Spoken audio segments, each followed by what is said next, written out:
یہ سب کچھ بادشاہ کے لیے بہت حیران کن تھا، اور پھر وہ کچھ دیر سوچتے ہوئے جھونپڑی کے اندر داخل ہوا، مگر اس کی حیرت کی انتہا نہ تھی، کیونکہ جھونپڑی کے اندر سے بالکل خالی تھی۔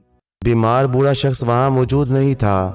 جھونپڑی میں سے باہر نکلنے کا کوئی راستہ بھی نہیں تھا، سوائے اس کے جس سے شہزادہ باہر نکلا تھا، یا ابھی خود بادشاہ اندر داخل ہوا تھا۔ اور پھر کچھ سوچتے ہوئے بادشاہ واپس چلا آیا۔ ادھر شہزادہ شیر پر سوار ہوا تو شیر اسے لیے نہایت تیز رفتاری سے ایک سمت چل دیا۔ شہزادہ تمام راستے خدا کا ذکر کرتا رہا اور ایسی مہم پر جا رہا تھا جہاں خطرات اتنے تھے کہ زندہ بچانا بہت مشکل تھا، مگر وہ ایک مظلوم پری جس کا نام نیلم تھا اس کو آزاد کرانے کے لیے جا رہا تھا، جسے کاشوف جادوگر نے قید کر رکھا تھا۔ اس جادوگر کے قبضے میں بہت سے دیور جن تھے، وہ بہت ظالم تھا۔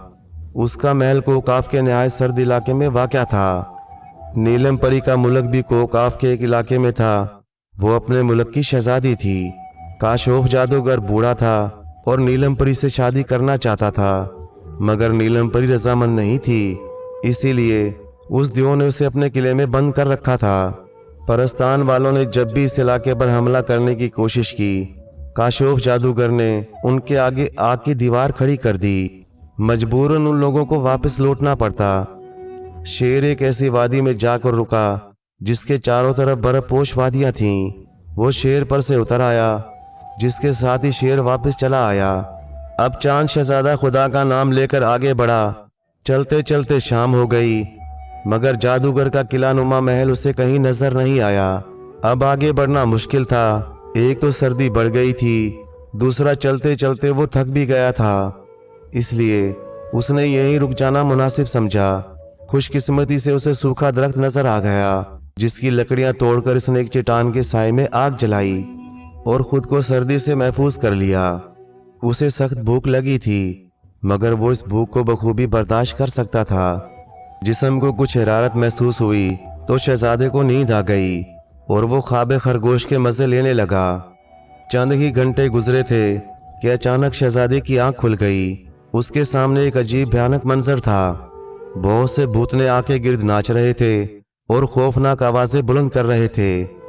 ان کے چہروں سے عجیب سی وحشت ٹپکتی تھی۔ شہزادہ چاند اٹھ کھڑا ہوا۔ بھوتنوں نے دیکھا تو اسے طرح طرح سے تنگ کرنے اور ستانے لگے، مگر جب شہزادے نے اللہ کا نام لے کر ان پر تلوار سے حملہ کر دیا تو اس کے ایک ہی وار سے بھوتنوں کے جسم آگ پکڑنے لگے اور دیکھتے ہی دیکھتے راکھ کا ڈھیر بن گئے۔ شہزادہ اب سو نہ سکا۔ وہ سمجھ گیا تھا جادوگر جان گیا ہے کہ کوئی شخص اس کے علاقے میں داخل ہونے لگا ہے، اور اب مزید وہ اس کے خلاف کارروائی کرے گا، جس کے لیے اسے ہوشیار رہنا چاہیے۔ اور پھر باقی رات اس نے جاگ کر گزار دی۔ خدا خدا کر کے صبح ہوئی۔ اس نے فجر کی نماز ادا کی اور آگے چل دیا۔ آہستہ آہستہ دن کا اجالا پھیلتا گیا اور سورج نکل آیا۔ سورج کی کرنیں برف پوش چوٹیوں پر پڑیں تو برف چاندی کی طرح چمک اٹھا۔ شہزادے کو یہ نظارہ بہت اچھا لگا۔ وہ اس نظارے سے محفوظ ہوتا آگے بڑھتا رہا، اور پھر اچانک اس کے سامنے ایک خوفناک جن نمودار ہوا۔ اس کی شکل اتنی خوفناک تھی، اگر کوئی اسے دیکھ لیتا تو خوف کے مارے اس کا دم نکل جاتا، مگر شہزادہ چاند بہت بہادر تھا اور سوائے خدا کے اس کے دل میں کسی شے کا کوئی خوف نہ تھا۔ اے آدم زاد، کیوں تجھے تیری موت یہاں لے آئی؟ خیریت چاہتا ہے تو واپس لوٹ جا، جن نے گرجدار آواز میں کہا۔ اے جن، تو مجھے ڈرانے کی کوشش نہ کر، میں تیری ان گیدڑ بھپکیوں میں آنے والا نہیں ہوں۔ اس بات کا شاید تجھے اور تیرے آقا کو بھی علم نہیں۔ خدا میرا مددگار ہے، اور تمہارے آقا کی تمام شیطانی قوتیں بھی میرا کچھ نہیں بگاڑ سکتی۔ بہتر یہ ہے کہ تم میرے راستے میں نہ آؤ، ورنہ خدا کے کلام کی برکت سے میری تلوار تمہارا کام تمام کر دے گی۔ شہزادہ جوش میں کہتا چلا گیا، اور اس کی بات سن کر جن ایک دم نرم پڑ گیا اور بولا، اے بہادر اور نیک دل شہزادے، میں جانتا ہوں جو کلام تم پڑھتے ہو وہ نورانی کلام ہے، اور تمام شیطانی قوتیں اس کے سامنے بے بس ہیں۔ یہ کلام میں نے بھی ایک بار سنا تھا، جسے سن کر میرا دل چاہتا تھا کہ میں بھی مسلمان ہو جاؤں، اس لیے مجھے کسی ایسے شخص کی ضرورت تھی جو مجھے مسلمان کرتا، مگر اس سے پہلے ہی کاشوف جادوگر نے ایک چیلے کی مدد سے مجھے اپنا غلام بنا لیا۔ آج دوسری بار میرے سامنے اس کلام کی قوت والا شخص آ گیا۔ خدا کے لیے تم مجھے جلدی سے مسلمان کر لو تاکہ میں آزاد ہو جاؤں اور جادوگر میرا کچھ نہ بگاڑ سکے۔ جن کی بات سن کر چاند شہزادے نے اسے کلمہ پڑھایا اور مسلمان کر لیا، اور جن سے کہا اس کلمے کی وجہ سے اب جادوگر تمہارا کچھ نہیں بگاڑ سکے گا۔ جن نے شہزادے کا شکریہ ادا کیا اور بولا، اے نیک دل شہزادے، تو نے مجھ پر ایک ایسا احسان کیا ہے کہ میں عمر بھر نہیں بھول سکتا۔ میں جانتا ہوں تم نیلم پری کو آزاد کرانے کے لیے آئے ہو۔ اس کام میں تمہاری مدد کروں گا اور تمہیں جادوگر کے محل تک پہنچا دوں گا۔ اب شہزادے نے آنکھیں بند کر کے دوبارہ کھولیں تو خود کو قلعہ نما ایک محل میں پایا۔ اس محل میں پہنچنا تھا کہ پورے محل میں ہلچل مچ گئی۔ خوفناک قسم کی بلائیں شہزادے کی طرف بڑھیں، مگر جو بھی شہزادے کے قریب آتی، شہزادے کی تلوار اس کا کام تمام کر دیتی۔ اس طرح شہزادے نے دوپہر ہونے تک سینکڑوں بلاؤں کو جہنم رسید کر دیا اور میدان صاف ہو گیا۔ تو اچانک شہزادے کو ایک آواز سنائی دی جیسے کوئی فریاد کر رہا ہو۔ شہزادہ آواز کی طرف لپکا تو کیا دیکھتا ہے؟ ایک بوڑھا آدمی جس کے ہاتھ پاؤں لوہے کی زنجیروں سے جکڑے ہیں آہو بکا کر رہا تھا۔ شہزادے کو اس پر رحم آ گیا۔ اس نے آگے بڑھ کر پہلے تو اس کے ہاتھ کی زنجیریں کاٹ دیں اور پھر اس کے پاؤں کی زنجیروں کی طرف جھکا، مگر اس بوڑھے نے اپنے ہاتھ کی زنجیر شہزادے کے گلے میں ڈال دی اور اس کا گلا بری طرح دبانے لگا۔ اب شہزادے کو احساس ہوا کہ اس نے دھوکہ کھا لیا۔ دراصل یہی کاشوف جادوگر ہے۔ اور پھر اسی وقت وہ جن جس کو شہزادے نے مسلمان کیا تھا اور جو شہزادے کو اس محل میں پہنچا گیا تھا، وہ اچانک نمودار ہوا، مگر اس سے پہلے کہ وہ شہزادے کی مدد کرتا، ایک دیو نمودار ہوا جو کہ جادوگر کا غلام تھا۔ اس نے جن کا راستہ روک لیا اور پھر وہ دونوں ایک دوسرے سے گتھم گتھا ہو گئے۔ ان پہاڑ جیسے دیووں کے لڑنے سے پورا محل کسی زلزلے سے لرزنے لگا۔ ادھر جادوگر مسلسل شہزادے کی گردن پر اپنا دباؤ بڑھا رہا تھا، یہاں تک کہ شہزادہ بے ہوش ہونے لگا۔ مگر اسی لمحے جن جو کہ اس دیو سے لڑ رہا تھا تیزی سے اس طرف آیا اور اس نے جادوگر کو زور سے دھکا دیا، مگر اس دیو نے پھر بھی اسے آ دبوچا اور دونوں میں پھر سے لڑائی شروع ہو گئی۔ مگر شہزادہ سنبھل کر اٹھ کھڑا ہوا۔ اس سے پہلے کہ جادوگر آ کر دوبارہ اس پر حملہ کرتا، شہزادے نے تلوار کے ایک ہی وار سے اس کی گردن اڑا دی۔ جادوگر کا ہلاک ہونا تھا کہ دیو نے بھی لڑائی بند کر دی، کیونکہ جس کے لیے وہ لڑ رہا تھا وہ تو ہلاک ہو چکا تھا۔ اس طرح اب وہ آزاد تھا، اور جن سے کیوں لڑائی مول لیتا؟ جن نے بھی اسے چھوڑ دیا۔ اس جادوگر نے جس کو غلام بنایا ہوا تھا وہ سب آزاد ہو چکے تھے اور اپنے اپنے علاقوں کی طرف بھاگنے لگے۔ اس طرح اس محل میں صرف شہزادی نیلم جو کہ ایک کوٹھڑی میں بند تھی، شہزادہ چاند اور وہ جن رہ گئے تھے۔ جن بولا، شہزادے مبارک ہو، تم اپنی مہم میں کامیاب ہو گئے اور شیطان کو تم نے جہنم رسید کر دیا۔ اب میرے ساتھ آؤ تاکہ ہم شہزادی نیلم پری کو اس کوٹھڑی میں سے آزاد کرائیں۔ یہ کہتے ہوئے جن ایک سمت چل دیا۔ شہزادہ بھی اس کے ساتھ تھا۔ جن ایک کمرے کے باہر جا کر کھڑا ہوا جس پر آنی دروازہ لگا ہوا تھا، مگر جن نے اسے یوں اکھاڑ پھینکا جیسے معمولی سا ہو۔ دروازے کے ٹوٹتے ہی نیلم پری نے اس طرف دیکھا۔ اپنے سامنے ایک شہزادے اور جن کو دیکھ کر وہ سمجھ گئی کہ اسے آزاد کرا لیا گیا ہے۔ اس نے آگے بڑھ کر شہزادے کا شکریہ ادا کیا، مگر شہزادہ حیران ہو رہا تھا کیونکہ نیلم پری کے پر نہیں تھے۔ اسے حیران دیکھ کر جن بولا، شہزادے تم جانتے ہی ہو کہ جادوگر نیلم پری سے شادی کرنا چاہتا تھا، اس لیے اس نے ایک دوا پلا کر اس کے پر ختم کر دیے۔ اب یہ انسانوں کی طرح ہے، یہ ایک نیک اور اچھی پری ہے۔ میرا مشورہ ہے تم اس کے ساتھ شادی کر لو، مگر پہلے ہمیں اس کے ماں باپ تک اسے پہنچانا ہے۔ شہزادہ بولا، ہاں یہ کام میں کیے دیتا ہوں، اب تم لوگ آنکھیں بند کرو۔ اس کی بات سن کر شہزادے اور نیلم پری نے آنکھیں بند کر لیں تو چند ہی لمحوں میں نیلم پری کے محل میں موجود تھے۔ نیلم پری کے والد کو جب یہ پتا چلا تو وہ دوڑتے ہوئے اسے ملنے آئے۔ شہزادی نیلم نے شہزادی چاند کا تعارف کروایا اور بتایا کہ شہزادے نے ہی اسے آزاد کرایا ہے۔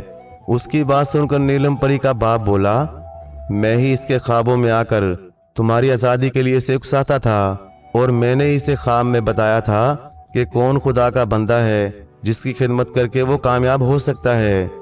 شہزادے نے یہ سن کر اس کی طرف دیکھا تو واقعی نیلم پری کا باپ وہی آدمی تھا جو خواب میں آ کر اس کو نیلم پری کو آزاد کرانے کی ہدایت دیا کرتا تھا۔ اس نے بتایا کہ ایک خدا کا بندہ بیمار ہے، اس کی خدمت کرنے سے ہی اس کا ایک غلام شیر کاشوف جادوگر کے علاقے میں تمہیں پہنچا دے گا۔ ہاں یاد آیا، آپ ہی میرے خوابوں میں آئے تھے۔ مجھے اپنی کتابوں سے پتا چلا تھا کہ یمن کا شہزادہ چاند ہی تمہاری بیٹی کو جادوگر کی قید سے آزاد کرائے گا، اسی لیے میں تمہارے خوابوں میں آتا تھا، باپ نے بتایا۔